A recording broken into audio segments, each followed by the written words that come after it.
హల్లెలూయా. యేసుక్రీస్తు నామములో అందరికీ హృదయపూర్వక వందనములు.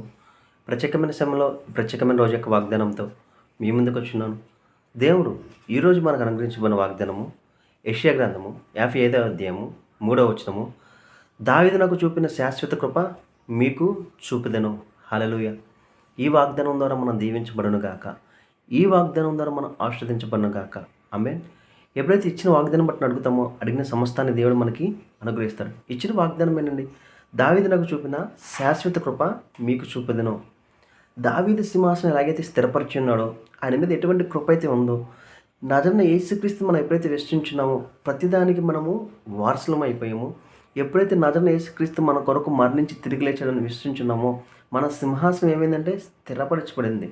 ఎలాగంటే యేసుక్రీస్తు కలిగి ఉన్నది మొత్తము ఎవరు కలిగి ఉన్నారు? మనమును కలిగి ఉన్నాం.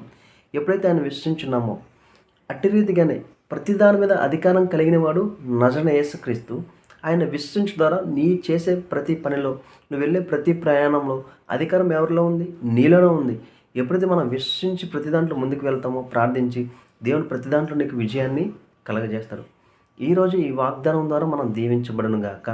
అట్టి రీతిగా నీ జీవితం ఏదైతే సాధించాలనుకుంటున్నామో ఈ వాగ్దానం విశ్వసించి ఎప్పుడైతే నువ్వు ప్రార్థిస్తావో దేవుణ్ణి అడుగు వాటి కంటే ఊహించుకుంటే అత్యధికంగా నీకు కలగజేస్తాడు. ప్రార్థించుకుందామా. స్తోత్రం మహోన్నతమైన దేవ, నీకే వందనాలు స్తోత్రాలు చెల్లించుకున్నాం దేవా. ఇచ్చిన వాగ్దానం బట్టి నీకే కోట్ల స్తోత్రాలు చెల్లించుకున్నాం తండ్రి. ఇదిగో తండ్రి, వీడియో చూస్తున్న ప్రతి ఒక్కరు తండ్రి ఆశీర్వదించబడునుగా కానీ ప్రవచిస్తున్నాం తండ్రి.